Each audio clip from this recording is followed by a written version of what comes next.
Hello and welcome to global academy. आज है 13 जुलाई 2020। देखते हैं आज के तमाम करंट अफेयर्स और इनसे रिलेटेड जितने भी इंपॉर्टेंट फैक्ट्स होंगे वो हम डिस्कस करेंगे। अगर आपको इस वीडियो की पीडीएफ चाहिए तो नीचे डिस्क्रिप्शन में मैंने लिंक दे दिया है, वहाँ से आप इसकी पीडीएफ डाउनलोड कर सकते हैं। टेलीग्राम का लिंक मैंने नीचे दिया हुआ, टेलीग्राम भी आप ज्वाइन कर सकते हैं। वहाँ आपको ये बेनिफिट होगा कि पूरे महीने की पीडीएफ आपको एक साथ मिल सकती है। नए व्यूअर से रिक्वेस्ट है हमारे चैनल को सब्सक्राइब करें, लाइक करना ना भूलें और आप ये डेली वीडियोस देखा करें। हम हर रोज़ सुबह 5 बजे से पहले वीडियो अपलोड कर लेते हैं और लास्ट पे हम आपसे कुछ क्वेश्चंस भी पूछेंगे जिनका आपको आंसर करना होगा। सबसे पहले कल का एक क्वेश्चन था, उसमें एरर आया है, वो मैं पहले क्लियर करना चाहूँगा। क्वेश्चन नंबर 2 था, wear is the largest solar power plant installed by the Indian navy. भारतीय नौसेना ने सबसे बड़ा सौर ऊर्जा संयंत्र कहाँ स्थापित किया था? तो इसका करेक्ट आंसर है जीमाला, केरला। लेकिन मैंने थोड़ा सा गलती से विशाखापट्टनम बोल दिया। एक्चुअली पिछले महीने विशाखापट्टनम में भी सोलर पावर प्लांट इंस्टॉल किया गया था, तो मैंने कल जल्दी में विशाखापट्टनम ही इसका आंसर बोल दिया, लेकिन इसका जो करेक्ट आंसर है वह है जीमाला, केरला। तो ये आप नोट कर लें। तो अब हम चलते हैं, let's begin with the first question. Today's first question, which state's first plasma bank mission cope was launched or recently? कौन सा राज्य का पहला प्लाज्मा बैंक मिशन कोप हाल ही में शुरू किया गया है? तो अभी हाल ही में कर्नाटका स्टेट के अंदर first plasma bank mission cope ये लॉन्च किया गया। तो कर्नाटका के जो डिप्टी सीएम है CN अश्वनाथ नारायण, उनने रिसेंटली इनकी इनाग्रेशन की। States made in plasma bank at HCG hospital Bengaluru में, और it was a part of mission cope यानी कोविड प्लाज्मा एंड्योर। तो ये फर्स्ट प्लाज्मा बैंक कर्नाटका का लॉन्च किया गया अभी हाल ही में। तो कर्नाटका से रिलेटेड कुछ इंपॉर्टेंट फैक्ट्स भी देख लेते हैं। तो ये है मैप के अंदर कर्नाटका रेड कलर में। फॉर्मेशन 1 नवंबर 1956 as a Mysore state. Capital यहाँ की बेंगलुरु। गवर्नर यहाँ के वजूभाई वाला। चीफ मिनिस्टर यहाँ के BS येडियुरप्पा जो BJP से हैं। मैमल इंडियन एलिफेंट, और यहाँ का बर्ड है इंडियन रोलर। देन फ्लावर यहाँ का लोटस फ्लावर, एंड ट्री है यहाँ रेड सैंडलवुड। तो उसके अलावा the Krishna river, it is the longest river in Karnataka. उसके अलावा कुछ हिस्टोरिकल फैक्ट्स भी हैं यहाँ से रिलेटेड। टीपू सुल्तान, जिनको टाइगर ऑफ मैसूर भी कहा जाता है, उनने 4 सिग्निफिकेंट एंग्लो मैसूर वार्स में यहाँ लड़े हैं, the last of which resulted in his death. तो उसके अलावा जो कर्नाटका यहाँ का जो फेमस डांस है दैट इज़ डुलू कनिथा। डुलू कनिथा यहाँ का फेमस डांस है। तो यहाँ मैंने भारतनाट्यम लिखा है, लेकिन ये तमिलनाडु का फेमस डांस है and it is one of the 8 classical dances. तो ये तमिलनाडु का डांस है, लेकिन हम कर्नाटका की बात कर रहे हैं। तो कर्नाटका का जो फेमस डांस है दैट इज़ डुलू कनिथा, ये आपको याद रखना है। और कर्नाटका की जो लैंग्वेज है दैट इज़ कन्नड़ा लैंग्वेज। तो यहाँ अभी हाल ही में new species of lizard Sitana dharwarensis it was discovered recently. अभी हमने पीछे पढ़ा था इसके बारे में। तो आज हमने पढ़ा कि first plasma bank mission cope was launched in Karnataka. तो ये थे कर्नाटका से रिलेटेड कुछ important facts. Next question, in which country did FIFA announces match schedule for 2022 world cup. हाल ही में FIFA ने 2022 का विश्व कप किस देश में आयोजन करने की घोषणा की है? तो अभी हाल ही में FIFA ने कतर के अंदर 2022 वर्ल्ड कप फुटबॉल ये आयोजित करने की घोषणा की है। तो कतर में अब ये 2022 फुटबॉल वर्ल्ड कप होने जा रहा है। तो कतर से रिलेटेड कुछ इंपॉर्टेंट फैक्ट्स देख लेते हैं। It is a country located in western Asia. Capital है यहाँ की दोहा। अमीर है यहाँ के तमीम बिन हमद। प्राइम मिनिस्टर यहाँ के खालिद बिन खलीफा। करेंसी यहाँ की रियाल। तो FIFA से रिलेटेड भी फैक्ट्स देख लेते हैं। ये एक फ्रेंच वर्ड है, federation international D football association. तो इसी को शॉर्ट में FIFA कहते हैं, और इंग्लिश में international federation of association of football. It was founded on 21 May 1904, founded at Paris France. Headquarter यहाँ के Zurich Switzerland, and president Gianni Infantino. Next question, on which spot has prime minister raised with 60 million, यहाँ ये गलती से 6 million लिखा गया, लेकिन ये 60 million followers on twitter recently. हाल ही में ट्विटर पर हुए 60 मिलियन फॉलोअर्स के साथ प्रधानमंत्री कौन से स्थान पर पहुंच गए हैं? तो अभी प्राइम मिनिस्टर नरेंद्र मोदी, इनके 60 मिलियन फॉलोअर्स हो गए हैं, तो ये 3rd प्लेस पर पहुंच गए हैं। तो इसमें जो नंबर 1 पर है वो है former president of united states Barack Obama, इनके 120 मिलियन फॉलोअर्स हैं। देन नंबर 2 पर हैं Donald Trump with 82 million followers, और नंबर 3 पर हैं Narendra Modi with 60 million followers. Next question, recently which state government has started नवीन रोजगार क्षेत्रीय योजना? हाल ही में किस राज्य सरकार ने नवीन रोजगार क्षेत्रीय योजना शुरू की है? तो अभी हाल ही में उत्तर प्रदेश गवर्नमेंट ने नवीन रोजगार क्षेत्रीय योजना शुरू की है, और ये जो योजना है it is for all round development of schedule caste. तो उसके अलावा जो यहाँ के चीफ मिनिस्टर हैं Yogi Adityanath, he transferred financial assistance of 17.42 crore online to 3,484 people under Pandit Deendayal Upadhyay स्वरोजगार योजना। तो उसके अलावा यूपी की बात है तो यूपी से रिलेटेड कुछ फैक्ट्स भी और देख लेते हैं। स्टेट डांस है यूपी के कथक, देन नौटंकी, झोरा, कजरी, तो ये हैं कुछ इंपॉर्टेंट डांसेस। तो चीफ मिनिस्टर यहाँ के योगी आदित्यनाथ, गवर्नर यहाँ के आनंदीबेन पटेल, एंड कैपिटल यहाँ की उत्तर प्रदेश की लखनऊ। तो ये थे कुछ important facts regarding Uttar Pradesh. तो ये है मैप में उत्तर प्रदेश, रेड कलर, ये भी आप याद रखें। Next question, who has recently won Hungarian grand prix 2020 title? हाल ही में हंगरी ग्रैंड प्रिक्स 2020 खिताब किसने जीता है? तो अभी हाल ही में Hungarian grand prix 2020 title Lewis Hamilton ने जीता है। तो ये जो द 2020 हंगेरियन ग्रैंड प्रिक्स, जिसको officially formula 1 Aramco Magyar Nagydij 2020 भी कहा जाता है, it was a formula 1 motor race. ये एक फार्मूला 1 मोटर रेस है that was held on 19 July 2020 at Hungary. तो इसलिए इसको हंगेरियन ग्रैंड प्रिक्स 2020 भी कहा जाता है। तो ये जीता है लुइस हैमिल्टन ने। तो इनका आपको नाम याद रखना है, इंपॉर्टेंट क्वेश्चन है regarding sports. Next question, who recently won the Nelson Mandela award? हाल ही में नेल्सन मंडेला पुरस्कार किसने जीता है? तो मोर्सिना कायाट एंड मारियाना वर्डियंसिस, तो इन दोनों ने both of these won Nelson Mandela award. तो ये हैं doctor Morissanda Kouyate and Mrs Marianna M Vardinoyannis. तो इन दोनों ने ये नेल्सन मंडेला अवार्ड अभी हाल ही में जीता है। तो ये जो नेल्सन मंडेला अवार्ड है ये एवरी 5 ईयर्स के बाद दिया जाता है, और ये दिया जाता है उन लोगों को who dedicate their lives to the service of humanity.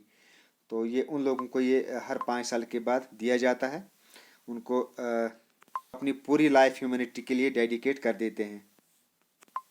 Next question, who has recently written the novel the end game? किसने हाल ही में उपन्यास द एंड गेम लिखा है? द एंड गेम उपन्यास ये लिखी है हुसैन जैदी ने। तो इनका आपको नाम याद रखना। अभी हाल ही में ये नावल रिलीज हुई है द एंड गेम, और इसके राइटर हैं Hussain Zaidi. Next question, which country has recently band PUBG? किस देश ने हाल ही में पबजी पर प्रतिबंध लगाया है?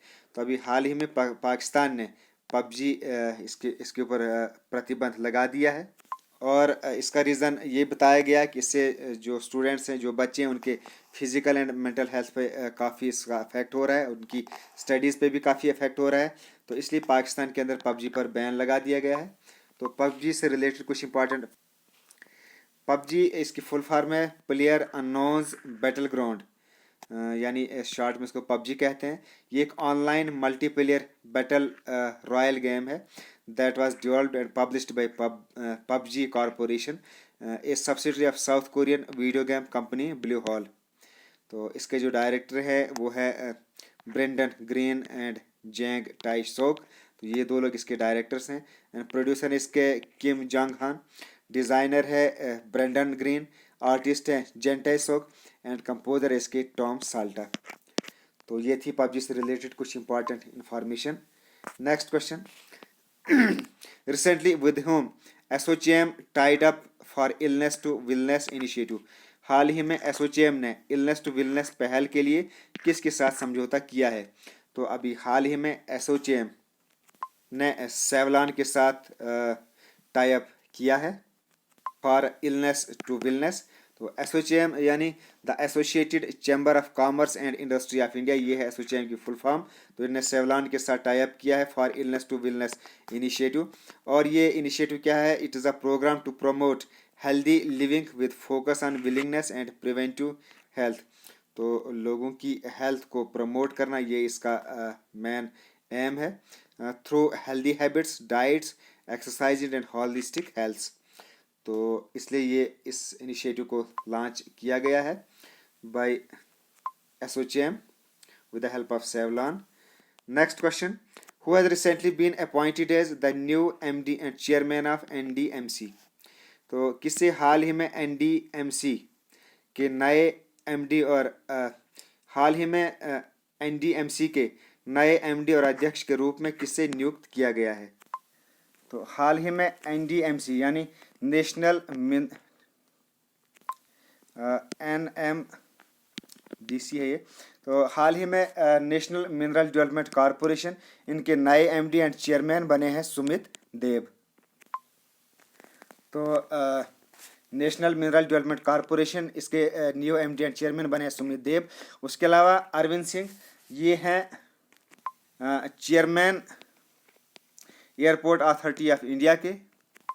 अंशु प्रकाश, ये हैं chairman department of telecommunication. Then DV Prasad, ये हैं chairman and MD of food corporation of India. तो ये नाम भी आपको याद रखने हैं। Next question, which state government launched the one stop shop scheme to accelerate investments. किस राज्य सरकार ने निवेश में तेजी लाने के लिए वन स्टॉप शॉप योजना शुरू की है? तो अभी हाल ही में राजस्थान गवर्नमेंट ने one stop shop scheme launch की है। ये इसलिए की गई to set a fast track investments and help revive industries. तो इंडस्ट्रीज को रिवाइव करने के लिए ये स्कीम लॉन्च की गई इन द मिडेस्ट ऑफ कोविड-19 पैंडेमिक। और इस स्कीम के थ्रू लगभग 98 टाइप्स ऑफ क्लियरेंसेस दी जाएंगी under one roof to the potential investors. जो भी पोटेंशियल इन्वेस्टर्स हैं उनको 98 टाइप्स ऑफ क्लियरेंसेस दी जाएंगी under one roof through a bureau of investigation promotion. तो राजस्थान ने ये स्कीम अभी हाल ही में लॉन्च की है। Next question, recently India has scored in the global right index released by ITUC। हाल ही में ITUC द्वारा जारी किए गए ग्लोबल राइट्स इंडेक्स में भारत का स्कोर क्या रहा है? ये जो रिलीज की गई है अभी लिस्ट, इसमें इंडिया का स्केल 5 इसकी रैंकिंग रही है। तो ये ITUC इससे रिलीज़ करता है, यानी the international trade union confederation. और ये द ग्लोबल राइट्स इंडेक्स, इसमें ये डिपिक्ट किया जाता है कि वर्ल्ड के अंदर जितने भी कंट्रीज़ हैं वहाँ जो वर्कर्स हैं, जो मज़दूर हैं, उनकी कैसी कंडीशन है, उनकी अच्छी कंडीशन है या वर्स्ट कंडीशन है। तो उसके अकॉर्डिंग ये रैंकिंग दी जाती है। तो इसमें जो स्केल 5 के लोग हैं, उन कंट्रीज़ में जो वर्कर्स हैं, चाहे वो इंडस्ट्रीज़ में हों या किसी कंपनीज़ में हों, तो उनकी जो कंडीशन होती है सबसे ज़्यादा वर्स्ट होती है। तो ऐसी कंट्रीज़ को स्केल 5 में रखा जाता है। तो इंडिया की अभी जो रैंकिंग आई है वो इस स्केल 5 में ही आई है। और इसमें जो स्केल 1 पर जो कंट्रीज़ आती हैं वहाँ जो वर्कर्स होते हैं उनकी कंडीशन काफ़ी अच्छी रहती है। तो ये जो रैंकिंग आई है ग्लोबल राइट्स इंडेक्स, इसमें इंडिया की रैंकिंग स्केल 5 में आई है। Next question, recently which country has tested ATGM ध्रुव शस्त्र। हाल ही में किस देश ने ATGM ध्रुव शस्त्र की परीक्षण किया है? तो अभी हाल ही में इंडिया ने ATGM ध्रुव शस्त्र इसका परीक्षण किया है। तो ATGM ये क्या है, इसकी फुल फॉर्म आपको पता होगी तो आपको खुद पता चलेगा ये क्या है। An anti tank guided missile, ये है इसकी फुल फॉर्म। तो ये जो है ध्रुव शस्त्र ATGM, ये all weather day and night capability है इसके अंदर, यानी इसको किसी भी टाइम यूज़ किया जाता है। और बैड वेदर हो उस वक्त भी इसका यूज़ किया जाता है, नाइट पे भी इसमें भी इस नाइट में भी इसको यूज़ किया जा सकता है। And can strike the man battle tank. तो ये अभी ATGM ध्रुव शस्त्र, इसका अभी इंडिया में इसको टेस्ट किया गया। Next question, who has recently become the winner of Gulbenkian humanity award. हाल ही में गुलेनबेकियन मानवता पुरस्कार की विजेता कौन बनी है? तो अभी हाल ही में ग्राइटा थर्निबर्न, तो ये हैं 14 ईयर्स ग्राइटा थर्निबर्न। तो इन्होंने ही अभी ये ग्लेन बेकन ह्यूमैनिटी अवार्ड जीता है। तो यंग स्वीडिश एनवायरमेंटल एक्टिविस्ट, तो ये एक स्वीडिश है एनवायरमेंटल एक्टिविस्ट है, तो इन्होंने अभी ये हाल ही में ये अवार्ड जीता है, तो इनका आपको यहाँ नाम याद रखना है। Next question, who has recently been appointed as Bangladesh new naval chief, Bangladesh के नए नौसेना प्रमुख कौन बने हैं? तो अभी हाल ही में MS इकबाल, मोहम्मद शाहीन इकबाल, ये बांग्लादेश के नए न्यू नावल चीफ बने हैं। तो बांग्लादेश से रिलेटेड कुछ इंपॉर्टेंट इन्फॉर्मेशन भी देख लेते हैं। ग्लोब में देखते हैं बांग्लादेश कहाँ पे, ये है इंडिया, और ये है यहाँ पे इंडिया के बिल्कुल ईस्ट में यहाँ पे बांग्लादेश, ये इसकी लोकेशन, ये है इंडिया और ये है यहाँ बीच में Bangladesh. Official name people's republic of Bangladesh, it is a country in South Asia, it is the 8th most populous country in the world. Capital यहाँ की Dhaka, president Abdul Hamid, prime minister यहाँ के शेख हसीना है और करेंसी यहाँ की बांग्लादेशी टाका। तो ये थे आज के तमाम करंट अफेयर्स। अब देखते हैं, कल मैंने आपसे क्वेश्चन पूछा था, उसका आंसर देख लेते हैं। हु हैज़ लॉन्च्ड प्रवासी रोजगार ऐप, प्रवासी रोजगार ऐप किसने लॉन्च किया है? तो अभी हाल ही में इंडियन एक्टर, फिल्मी एक्टर हैं ये सोनू सूद, तो इन्होंने अभी हाल ही में ये प्रवासी रोजगार ऐप लॉन्च की है। उसके अलावा एक और क्वेश्चन मैंने आपसे पूछा था, name of Jhelum river in Rigveda, तो इसका नाम ऋग्वेदा में वितास्ता है। उसके अलावा एक और क्वेश्चन मैंने आपसे पूछा था कि river that separates Jammu from Punjab, तो वो है रावी रिवर। तो रावी रिवर ये जम्मू एंड कश्मीर स्टेट को, यानी अब तो ये यूनियन टेरिटरी है, इसको पंजाब से सेपरेट करता है रावी रिवर। तो ये था कल का क्वेश्चन और उनके आंसर। अब देखते हैं आज का क्वेश्चन, तो इसका आपको कमेंट बॉक्स में इसका आंसर देना है। Recently Ramesh Babu Boddu has been appointed as MD and CEO of which bank, Ramesh Babu Boddu को किस बैंक के MD और CEO के रूप में नियुक्त किया गया है? Fino bank, payment bank, crore व्यवसाय बैंक, लक्ष्मी विलास बैंक। तो इसमें आपको बताना है कौन से बैंक का इनको MD एंड CEO बनाया गया है। उसके अलावा आपको बताना है temple also known as Takht Suleman, तो तख्त सुलेमान किस टेम्पल को कहा जाता है? Then standard unit of exchange in early Vedic period, तो आपको बताना है कि अर्ली वैदिक पीरियड में जो स्टैंडर्ड एक्सचेंज था, यूनिट था जो एक्सचेंज का, वो आपको बताना है कि वो कौन सा था। तो ये था आज का क्वेश्चन और आपको इसका आंसर करना है कमेंट बॉक्स में। कोशिश करें तमाम बच्चे इनका आंसर करने की, क्योंकि जब आप किसी क्वेश्चन का आंसर करोगे, जब आप उसको लिखोगे, तो वो चीज़ आपको पूरी लाइफ में कभी नहीं भूल पाएगी। तो इसलिए आप कोशिश किया करें तमाम बच्चे इनका आंसर करने की। तो नए व्यूअर से रिक्वेस्ट है, हमारे चैनल को सब्सक्राइब करें, लाइक करें, और अगर आपको हमारा ये काम पसंद है तो आप प्लीज़ इन वीडियोज़ को आगे अपने फ्रेंड्स में, अपने सोशल मीडिया ग्रुप्स में शेयर भी करें, ताकि ज़्यादा से ज़्यादा बच्चे जुड़ सकें। तो okay, thanks and as always God bless you all.